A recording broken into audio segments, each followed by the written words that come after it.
जनसामान्यांचा निर्भीड निपक्ष बुलंद आवाज जनता ठाणेदार न्यूज। आदिवासींकडून बंजारा धनगर आरक्षणाला विरोध। संगमनेरमध्ये आदिवासींचा आदिवासी आरक्षण बचाव मोर्चा। महाराष्ट्र राज्यातील बंजारा आणि धनगर या भटक्या विमुक्त जमातींच्या अनुसूचित जमाती एसटी प्रवर्गातून आरक्षणाच्या मागणीला विरोध दर्शवण्यासाठी विविध आदिवासी जमातींच्या वतीने 1 नोव्हेंबर 2025 रोजी संगमनेर जिल्हा अहिल्यानगर येथील प्रांत कार्यालयावर भव्य मोर्चा काढण्यात आला। गेल्या 10 वर्षापासून सुरू असलेल्या बंजारा व धनगर समाजाच्या एसटी आरक्षणाच्या मागणीला आदिवासी समाजाने असंघटितपणे विरोध नोंदवला आहे। या मागणीमुळे आदिवासींच्या घटनात्मक हक्कांवर गदा येत असल्याचा त्यांचा दावा आहे। मोर्चेकऱ्यांनी प्रांत अधिकाऱ्यांना निवेदन सादर केले। या निवेदनात प्रामुख्याने बंजारा व धनगर समाजाला आदिवासी एसटी प्रवर्गात आरक्षण देण्याच्या असंवैधानिक मागणीला तीव्र विरोध करण्यात आलेला आहे। तसेच या आरक्षणाबाबत न्यायसंस्थेचे मत, निकाल, भूमिका जाहीर करण्याची मागणी देखील या मोर्चेद्वारे करण्यात आली। यावेळी मोठ्या संख्येने आदिवासी बांधव सहभागी झाले होते। चला बघूया सविस्तर वृत्तांत जनता ठाणेदार न्यूजच्या माध्यमातून। जनता ठाणेदार न्यूजसाठी रामा लोखंडे, संघ।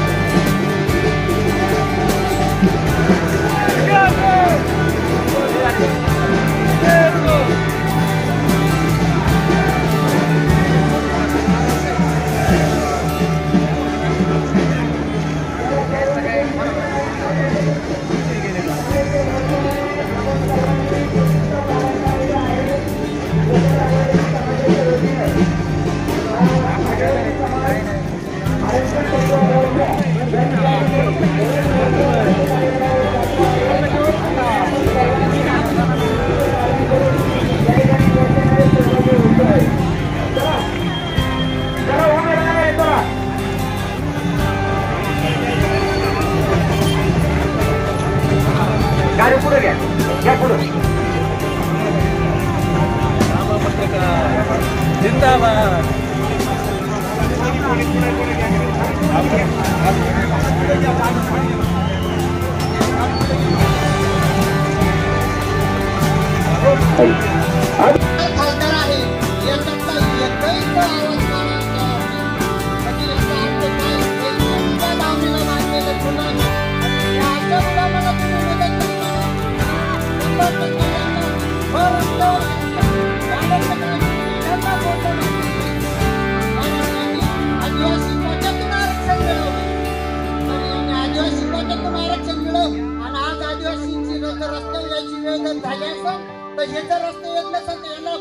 रस्त्यावर फोडलं पाहिजे ना, मग बाकीच्यांना फोडलं पाहिजे।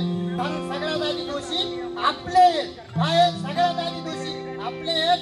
आणि आपले जर दोषी असतील तर आधी यांना फोडा आणि मग बाकीच्यांना फोडा। एवढं बोलून मी माझं लांबलेलं भाषण संपवतो। जय एकलव्य, जय आदिवासी। आदिवासी एक जुटीचा, अरे आरक्षण आमच्या हक्काचं, आरक्षण आमच्या हक्काचं। यानंतर सन्माननीय स्वप्नीलजी दांडे। महादंडनायक भगवान एकलव्य डॉक्टर बाबासाहेब आंबेडकर, आद्य क्रांतीवीर राजे राघोजी भांगरे, संविधान सभेत आदिवासींच्या बाजूने भक्कम बाजू मांडणारे आपले जयपाल सिंग मुंडा, डॉक्टर बाबासाहेब आंबेडकर, छत्रपती शिवाजी महाराज। खरं तर ह्या मोर्चाच्या नियोजनासाठी मी वेळ देऊ शकलो नाही, त्यामुळं इथं खऱ्या अर्थानं एक कार्यकर्ता म्हणून मला स्वतःवर काही मर्यादा आहेत असं माझं मत आहे। तरी सुद्धा मी जास्त न लांबवता अगदी 2च मुद्द्यांमध्ये माझं म्हणणं मांडून मी खाली बसणार आहे। भावांनो, आपण भाषण केली, आपण आपला मुद्दा या ठिकाणी मांडतोय। या महाराष्ट्रामध्ये वारकरी संप्रदायाने सर्व समुदाय बांधून ठेवला। या महाराष्ट्रामध्ये आदिवासींच्या सांस्कृतिक चळवळीने माणसा माणसातलं प्रेम टिकवलं आणि वाढवलं। छत्रपती शिवाजी महाराजांच्या स्वराज्याने माणसं जोडली, वेगवेगळ्या जात समूहातल्या कर्तृत्ववान माणसांना सोबत घेतलं आणि हा महाराष्ट्र त्यांनी घडवला. हा महाराष्ट्र नासवण्याचं काम केलं जात आहे. हा महाराष्ट्र नासवण्याचं काम केलं जात आहे. खरं बोललं पाहिजे. एका जातीला दुसऱ्या जातीच्या विरोधात उभं करायचं, एका धर्माला दुसऱ्या धर्माच्या विरोधात उभं करायचं, त्यांच्या भांडणं लावायची आणि आपण मजा बघायची. अरे ज्यांना या देशातल्या प्रत्येक आरक्षणावर प्रश्नचिन्ह होतं, ज्यांना या देशातलं प्रत्येक आरक्षण काढायचं होतं, त्या लोकांमध्ये त्यांच्या पुढात आता दम राहिलेला नाही. म्हणून वेगवेगळ्या जात समूहांना आरक्षणाच्या नावाखाली, वेगवेगळ्या नावाखाली, सुविधांच्या नावाखाली एकमेकांमध्ये लढवण्यात येत आहे. हे सुद्धा आपण ओळखलं पाहिजे. या ठिकाणी माझे धनगर आणि बंजारा बांधव जे आहेत, त्यांना बांधव आम्ही म्हणतो, त्यांना आम्ही शिव्या देणार नाही, त्यांचा आम्ही तिरस्कार करणार नाही, त्यांना आम्ही बांधव म्हणतो. त्यांना सुद्धा या मंचावरून माझी विनंती आहे, या समस्त आदिवासी समुदायाच्या वतीनं विनंती आहे, बांधवांनो, तुम्ही ह्या जाळ्यात फसू नका. तुमच्याही मुलांच्या शिक्षणाचे प्रश्न आहेत, आमच्याही मुलांचे शिक्षणाचे प्रश्न आहेत. आपल्या ज्याच्याकडे तुटपुंजी शेती आहे तो आपला शेतकरी मरतोय. आपल्या माता भगिनींच्या सुरक्षेचा प्रश्न आहे, निवड आहे. असं असताना तुम्हाला आदिवासींमध्ये आरक्षण मागा म्हणजे तुम्हाला ते आरक्षण मागितलं की तुमचे सगळे प्रश्न सुटतील, अशा पद्धतीची फसवणूक बांधवांनो तुमची चाललेली आहे. धनगर बांधवांची ही फसवणूक झाल्याचं त्यांच्या लक्षात आलं. त्यांचे नेते आता काही सुधारायला लागलेत, राज्यभर काही सुधारायला लागलेत. त्यांना प्रश्न लक्षात येतोय. त्यामुळे पुन्हा एकदा ह्या मंचावरून भारतीय संविधानाची साक्ष ठेवून धनगर आणि बंजारा बांधवांनी ही गोष्ट लक्षात घ्यावी. तुम्हाला आमच्या विरोधात कुणीतरी लढायला लावतंय आणि आम्हाला सुद्धा तुमच्या विरोधात कुणीतरी लढावं लागतंय.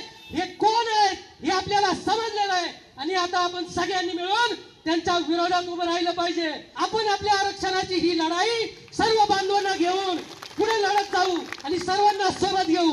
एवढं बोलतो आणि थांबतो. जय संविधान, जय आदिवासी. आम्हाला त्या मूळ मालकाच्या पासून दूर नेणारे कोण आहेत ते, आम्हाला वनवासी करणारे कोण आहेत ते, आमचा हा झेंडा बदलवणारे. आम्हाला फक्त समाज म्हणून, आदिवासी समाज म्हणून हा झेंडा माहिती आहे. आम्हाला फक्त या भारत देशाचा तिरंगा माहिती आहे. आम्हाला फक्त छत्रपती शिवरायांचा स्वराज्याच्या साठी असलेला झेंडा माहिती आहे. मग हा जो वेगळा झेंडा आहे तो आमच्या हाती, आमच्या पुढाऱ्यांच्या हाती देणारे कोण आहेत ते, कोण आहेत आम्हाला ते आमच्या या जंगलामधून हुसकावणारे कोण आहेत ते, आमची जमीन 1-1 रुपयाच्या भावानं भाड्यानं देणारे, हजारो एकर जमीन कोण आहेत ते, आमच्या रक्ताचं आणि पाण्याचं शोषण करणारे कोण आहेत ते, आमच्या पाण्यावरती तुमच्या बागा फुलवणारे कोण आहेत ते, आमच्याकडून विटा बांधून घेणारे आणि तुमचे महल बांधणारे कोण आहेत ते, हे आपण सगळ्यांनी ओळखलं पाहिजे. मित्रांनो, या संविधानानं तुम्हाला, मला, आम्हाला सर्वांना संरक्षण दिलेलं आहे, आरक्षण दिलेलं आहे. परंतु या आरक्षणाच्या मध्ये कुणीतरी घुसखोरी करतो पाहत आहे. माझा मित्र, आमचे मित्र कार्यकर्ते, तरुण कार्यकर्ते स्वप्नील धांडे असतील, माझे मित्र डॉक्टर घिगे असतील, यांच्याकडे जर कारखाना असता ना तर हजारो गाड्या गेल्या असत्या आणि इथं अगदी तुंबळ गर्दी जमली असती. मात्र ते होत नाही, कारण आमचा कार्यकर्ता, आमचा नेता हा फाटका आहे. परंतु त्या फाटक्या कार्यकर्त्यावरती प्रेम करणारे, जीवाची बाजी लावणारे हे इथे बसलेले हजारो कार्यकर्ते असतील. मित्रांनो, गर्दी महत्वाची नाही आहे, गर्दी महत्वाची नाही आहे. या 1000 कार्यकर्ते बसलेले आहेत, हे गावाकडे गेल्यानंतर 10,000 पेटवतील. मगाशी जे म्हणाले की जेव्हा गरज पडेल तेव्हा जो त्या गणितून पडणारा दगड जो आहे तो दगड कुठून आला तो कळणार नाही, हे अगदी अंतिम सत्य आहे. भिल्ल समाजाची एका गावामध्ये 1200 कुटुंब आहेत. किती आहेत? 1200 कुटुंब. आम्ही त्यांना विचारलं, बाबांनो तुमच्याकडे नोंद 1200 कुटुंबाची नोंद झालेली संख्या किती आहे? त्यांनी सांगितलं, कोण म्हणतं 30 असेल, कोणी म्हणतं 40 असेल, जास्तीत जास्त कोण म्हणतंय 50 असेल. अरे एका गावामध्ये 1200 कुटुंब आमची आणि त्यापैकी फक्त 50 कुटुंबाच्या घरांच्या नोंदी आहेत. मग आम्ही कुठे राहायचं? आम्ही मूळ मालक म्हणतोय, आम्ही कुठे राहायचंय? आमच्या घराच्या नोंदी का होत नाहीत? आम्हाला जागांच्या नोंदी का होत नाहीत? याच्यासाठी कोण जबाबदार आहे? मग त्या जबाबदार नाहीत जे प्रशासकीय अधिकारी असतील, जे नेते असतील, जे पुढारी असतील, त्यांना जाब विचारणं हे तुमचं माझं आपल्या प्रत्येकाचं कर्तव्य आहे. गिगे सरांना सांगितलं होतं की माझं आणि माईकचं कधी जमतच नाही. का जमत नाही? तर माईकच्या तुम्हाला माहिती आहे, मंचावरती आलेला माणूस माईकवरती बोलतो वेगळा आणि असतो वेगळा. परंतु ज्या ठिकाणी अन्याय होतो ना त्या ठिकाणी सागर डोके उभा असतो. आणि सांगायचं म्हणजे काय, भाऊनी सांगितलं, बंजारा समाज आणि धनगर समाज आम्ही त्यांचे वैरे नाही. एक सांगतो मित्रांनो, आपला इतिहास कुठेतरी लपवला गेला होता, आता कुठेतरी जागा होतोय. जे अभ्यासू मंडळी आहेत त्यांना माहित असेल की आदिवासी समाज ज्या ठिकाणी ना त्यांना पुढे येऊन द्यायचं नाही, त्या ठिकाणी नशेचं दुकान करा, अमक करा, तमक करा, ह्या गोष्टी कुठेतरी चालू होत्या. त्यातून कुठेतरी समाज शिकला, सवरला आणि आदिवासी समाज काय आहे, कमीत कमी आज एक माहिती झालंय की आदिवासी समाजच देशाचा मूळ मालक आहे. आणि ते कुठेतरी काहीतरी नवीन काढायचं, हे आरक्षण भेटेल तुम्हाला, ते आरक्षण भेटेल तुम्हाला. अरे बाबा हो, इंग्रज पळवून लावलेत, तर जे करतात त्यांना पाळवायला उशीर लागणार नाही. एकच सांगतो, आदिवासी समाज हा सर्वसामान्य समाज आहे, लाजगा समाज आहे. कायम कार्यक्रम असला ना तर साहेब कायम बांधावरती बसणारा समाज. त्यामुळे तुम्ही समजू नका की सांगितलं कोणीतरी की समाज कमी दिसतोय. अरे आमच्या इथं दिसतात 1000, पण बाजूला किती आहे ते कुणाला माहित नाही.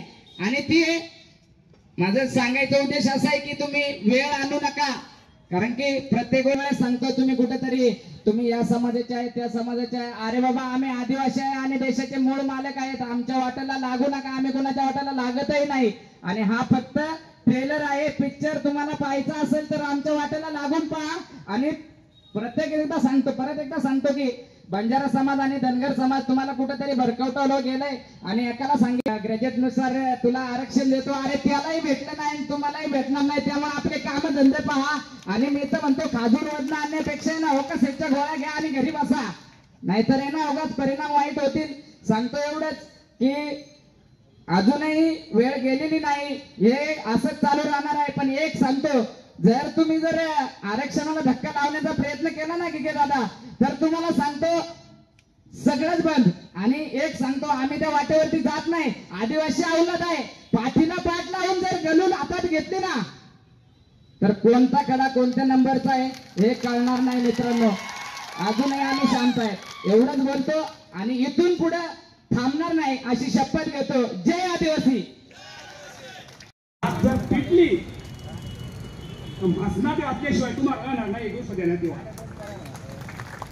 आमदार, खासदार, मंत्री, आदिवासी आज ना त्यांना मला सांगायचं आहे, सगळ्यांना माहित आहे नाही बांधला कुईलूरच आहे.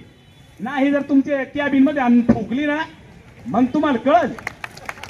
फक्त बोलूशी वाटत, फक्त सांगूशी वाटत, पण वेळ कमी आहे. अशीच एकदा मिळाली का मग यांचा समाचार घेऊ. कारण कसं आहे माहित आहे का, यांना वाटत या फक्त नाही जाणार, वाटेना जमिनी करणार, कष्टच करणार आणि गाडी 4 चाकीत हिंडणार, लाखो करोड तिकडच मुंबईमध्ये मजा करणार. या नाही जमणार. आता तुमची कशी भांडी पाडायची आता आम्ही पक्का सगळ्यांनी ओळखलं आहे.